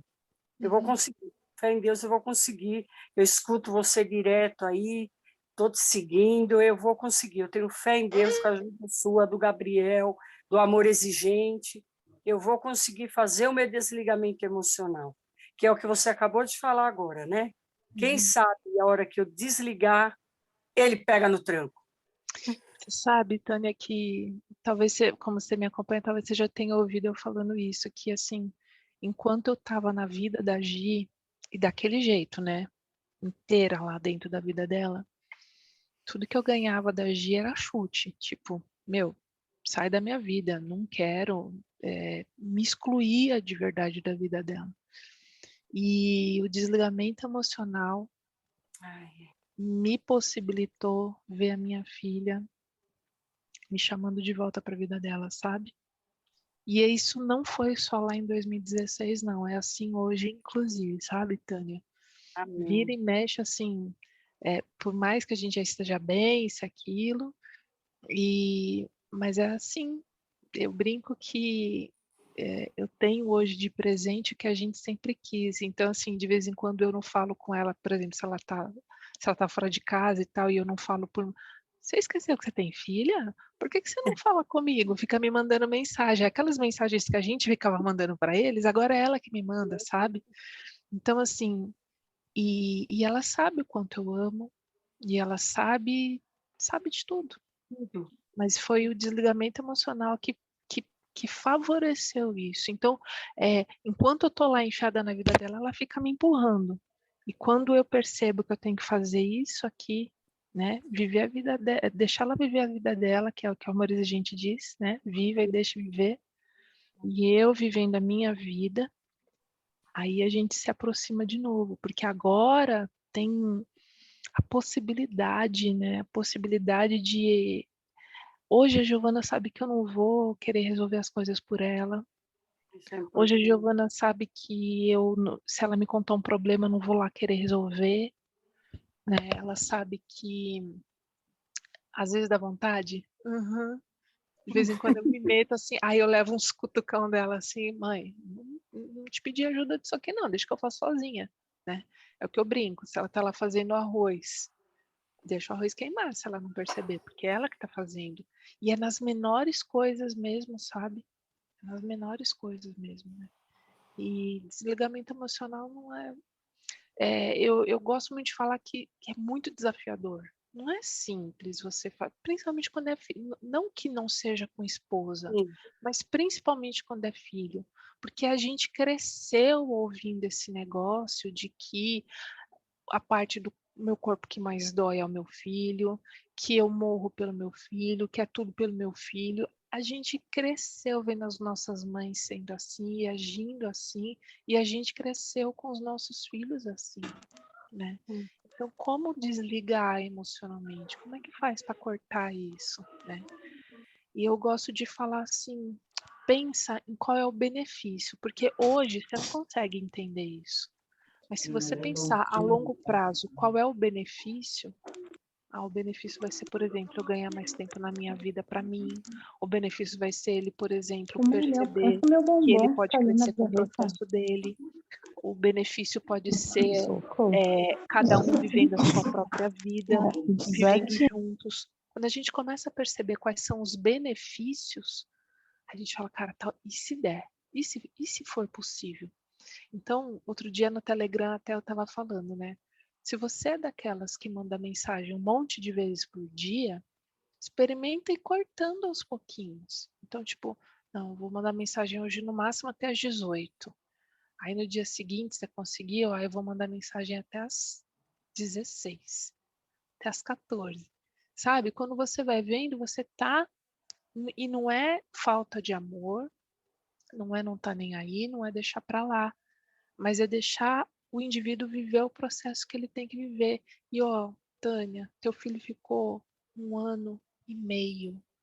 1 ano e meio não é qualquer coisa. Quem tem um adicto na ativa sabe que 1 ano e meio não é qualquer coisa. Então, se foi possível para ele ficar assim por 18 meses, é possível, né? É uma regra? Vai dar certo? Tomara, a gente não sabe. Mas a gente já sabe que é possível. E mais, ele sabe que é possível ficar 1 ano e meio sem. Giovana sabe que é possível ficar 4 anos e meio sem. Eles sabem disso. É que a gente acha que eles não ligam para nada, né? Mas eles sabem. E eles sabem a diferença que eles sentem no corpo. A loucura que a droga proporciona. E a Gi tinha uma outra frase, eu adoro falar as frases que ela tinha, que ela falava para mim quando ela voltou da fazenda, ela falava assim: mãe, aquela era a vida que eu gostava com cocaína, é a vida que eu gostava. Só que não era a vida que eu mereço. Entre a vida que eu gosto e a vida que eu mereço, eu fico com a vida que eu mereço, né? Então, só muita força para você, de verdade. Assim, se busca também. Não espera só a recuperação dele. Busca a tua recuperação como você está fazendo, com o Gabriel, com a Marisa Gente, seja por onde for, mas busca a tua recuperação também. Porque o nosso mal é quando a gente só quer que eles se recuperem, né? Porque aí eles voltam bem, eles voltam refeitos e a gente volta lá, na desconfiança. Ah, mas né, cada passo que o sujeito dá, você já fica, o que será que ele quer dizer com esse passo? O que será que ele quer dizer com essa palavra? Que foi esse aí que ele fez com a garganta. Então, assim, a gente começa a construir aquele monte de história, né, na nossa cabeça. Então, se for possível 18 meses, é possível. Olha o Fabiano aí, 6 anos e 16 dias, né? Então, toda a força do mundo para você. E para cada uma dessas 48 pessoas, agora há pouco tinha 54 pessoas aqui, então a gente sabe a força que a gente tem que ter. Eu gosto de dizer que, além do só por hoje, eu aproveito o SPH para dizer que é só por hora, muitas vezes, né? É a cada hora do nosso dia. Cada hora do nosso dia a gente entender que é possível, que dá para a gente esperar deles, que não com expectativa, mas com esperança, de que ele pode fazer alguma coisa com tudo isso que ele está vivendo na vida dele. E a gente também tem muito para aprender com o nosso processo, com tudo isso que a gente está passando, como mãe, como esposa, como avô, como avó, enfim, né? Obrigada, viu, Tânia? Quem gostaria de fazer mais perguntas aí?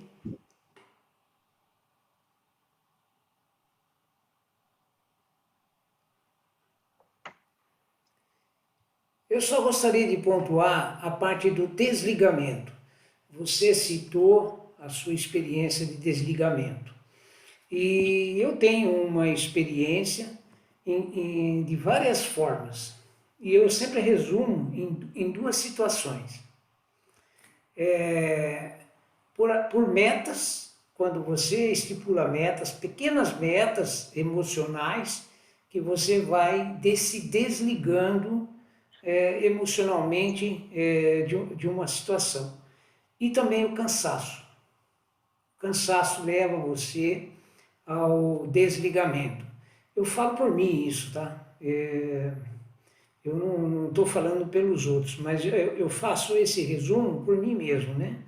Então, eu tenho sempre esses dois processos. Eu percebo que em algumas situações eu me desligo fazendo pequenas metas, né? E outras pelo cansaço. E como que foi o seu processo? O meu processo de desligamento emocional, ele começou com aquela ficha caindo, que eu falei agora há pouco, né? De que eu tenho que deixar minha filha sentir no corpo o que ela está procurando. O que ela está procurando é droga, então eu tenho que deixar. E doeu pra caramba, né?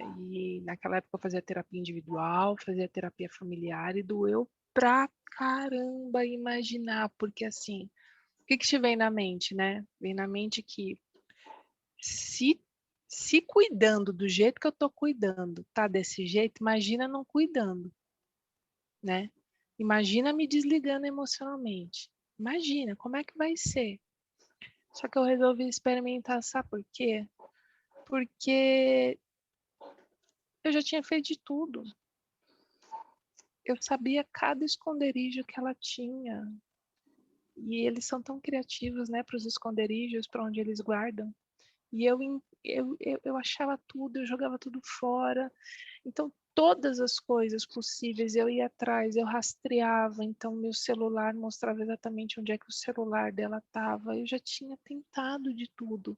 E a única coisa que eu não tinha tentado ainda era o raio do desligamento emocional, né? E aí eu falei, sabe a última esperança?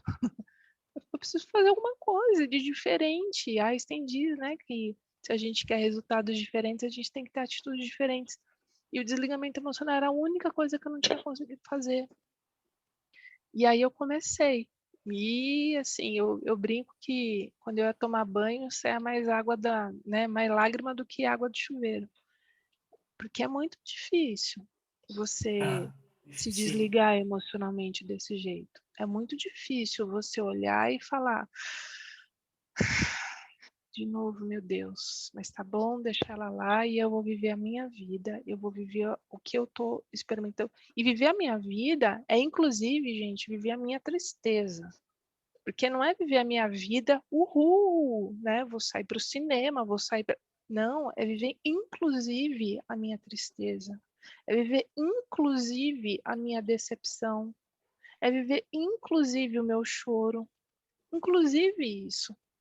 Quando eu falo de desligamento emocional, não é que eu estou me desligando dela aqui e fui viajar, e fui fazer, e fui me Não, o alegrar. processo não é assim.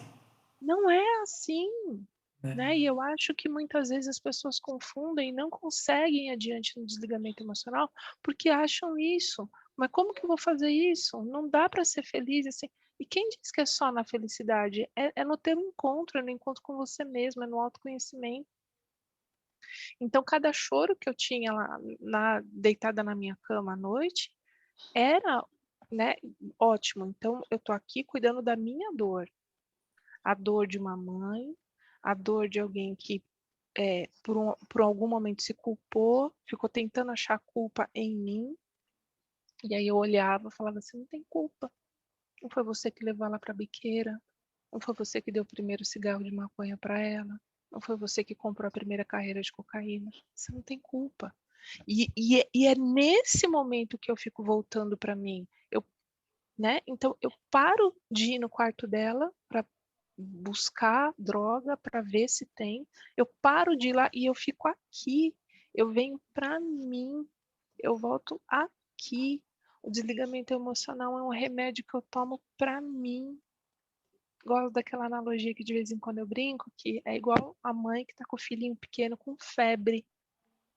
Ela tem que dar Novalgina pro moleque. Não tem que ela tomar Novalgina. Não vai adiantar se ela tomar Novalgina. Desligamento emocional é para mim, não é para ele, não é para ela. Então, eu entro em mim, eu volto a minha vida para mim. Ainda que seja na minha tristeza, ainda que seja no meu choro, ainda que seja na compreensão de mim mesma. Quando eu falo vai ler um livro, é vai ler um livro que te abra a mente para falar de alguma coisa, seja sobre codependência, sobre dependência, ou seja um livro de ficção, seja lá o que for, mas se volta para você.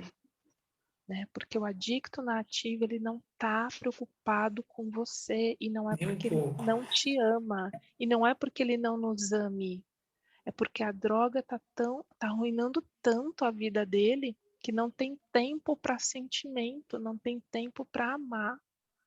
Quanto tempo que a Giovana não chegou no crack, mas vamos pegar o crack, né? Dizem que é tipo 3, 5 minutos. E o cara já quer de novo, já quer de novo. Você acha que dá tempo de amar quem? Não dá. E a gente fica achando ele não me ama mais. Não é que não ama. A droga não dá tempo para ele amar. Então é esse voltar para você, esse voltar para tua tristeza, inclusive. Voltar para quem você é, voltar para a sua essência, voltar para os teus planos, voltar para os teus projetos. Eu me lembro que uma vez a gente estava no médico e o médico me chamou para ir dentro da sala com ela. E ele falou assim, quais são seus planos, Giovana? Ela falou, plano nenhum. Não tenho plano, não sei nem se eu vou estar viva amanhã. Não tenho plano nenhum. Não tenho projeto nenhum. E eu achei aquilo um absurdo. Eu falei, meu Deus, como uma menina de 16 anos não tem plano?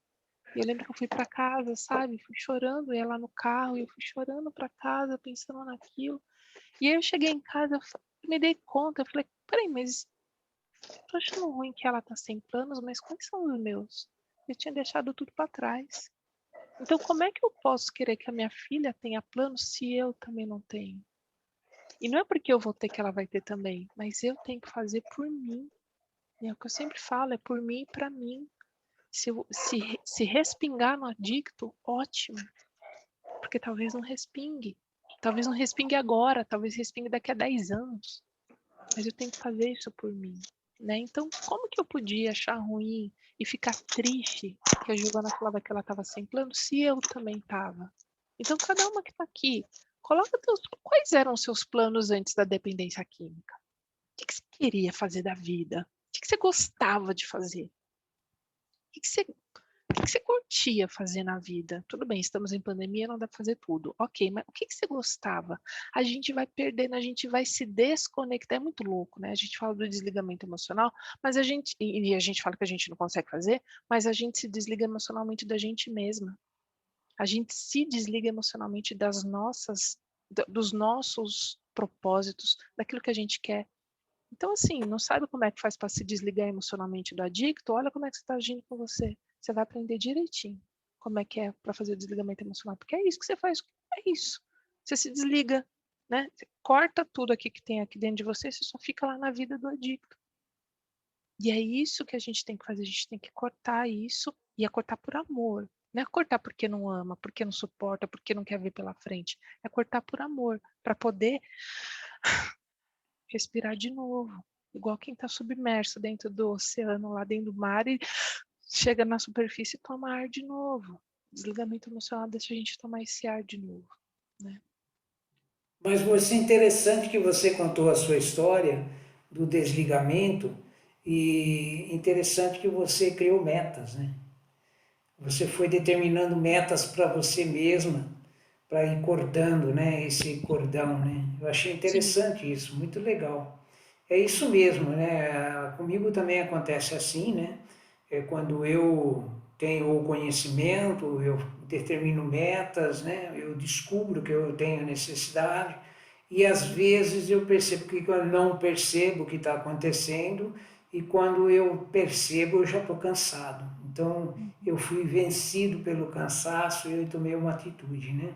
Então tem duas situações realmente que ocorreu comigo, foi o cansaço e metas. No seu caso foi metas, né? Em muitos casos meus foi meta também, mas em alguns casos foi cansaço, né? Então, parabéns para você. A Sônia estava perguntando, que eu vi no chat, a Sônia perguntou se a Gi é filha única. Não, a Gi é a Giovana, que vai fazer 21 anos, e eu tenho também a Manuela, que vai fazer 14. E é interessante você perguntar, Sônia, só aproveitando um pouquinho aqui, que assim como a dependência química é uma doença crônica, porém tratável, a Manuela também tem uma doença crônica, porém tratável. A Manuela tem diabetes desde os 6 anos de idade, né? Então, hoje, a Manuela se cuida, claro, com supervisão minha, eu sempre fico atenta e tal, mas ela que se cuida, ela que aplica insulina, ela que faz as medições de glicemia o tempo inteiro, ela que sabe a hora que ela tem que dar insulina, quanto que ela tem que dar, quanto que ela tem que comer, é tão tratável quanto a dependência química, né? E eu me lembro que logo no comecinho da internação da Giovana, quando a gente leva para internação, a gente volta com um buraco do tamanho deles dentro da gente, né? E eu me lembro que eu falei assim, Deus, por que 2 doenças crônicas, né? Com as minhas filhas. A Gina, dependência química, e a Manuela no diabetes. E eu me lembro de ter ouvido assim, aquela voz baixinha assim, né? Dizendo, 2 doenças para a vida inteira, mas eu também sou Deus para a vida inteira. E aquilo me deu muita força, né? Que nosso poder superior está com a gente para a vida inteira. Então, se a dependência química, se o diabetes são doenças para a vida inteira, ok. Mas eu também tenho um poder superior que me acompanha a vida inteira.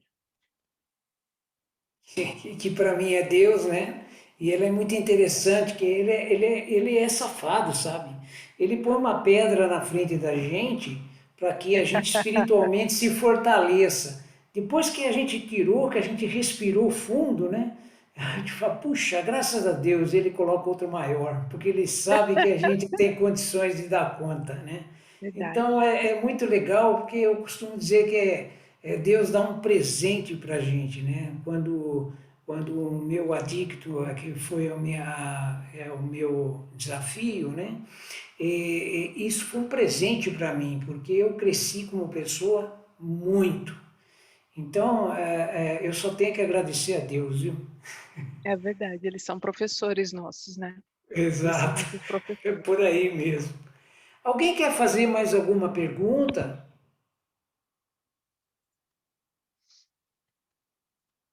Porque nós estamos chegando no final, né? Hein, eu só queria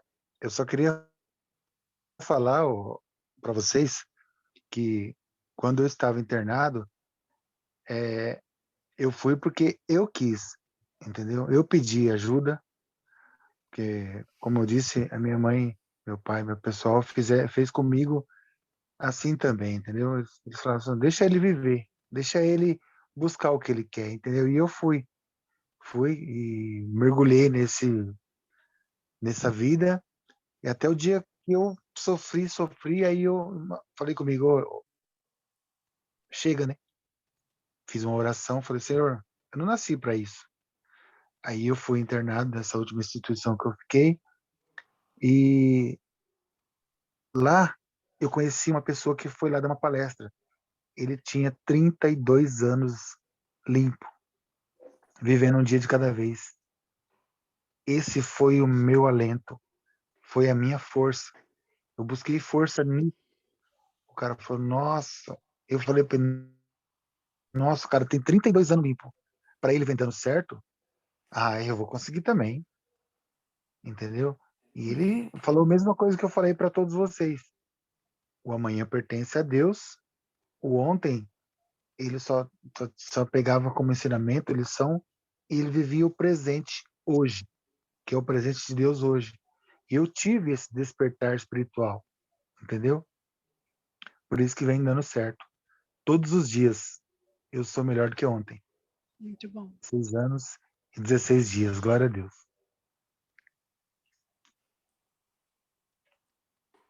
Bom, pessoal, eu vou dar mais uns 30 segundos aí para alguém fazer alguma pergunta, né? Se não tiver, nós podemos encerrar, né, a nossa live de hoje, né? Ô, Live Edmur, fechada. Pois não. viu? Eu só gostaria de dar parabéns aí para Fernanda. Gostei muito da palestra dela, de tudo que ela falou. E a pergunta que eu ia fazer para ela é sobre esse distanciamento emocional, porque isso aí realmente eu acho que é complicado.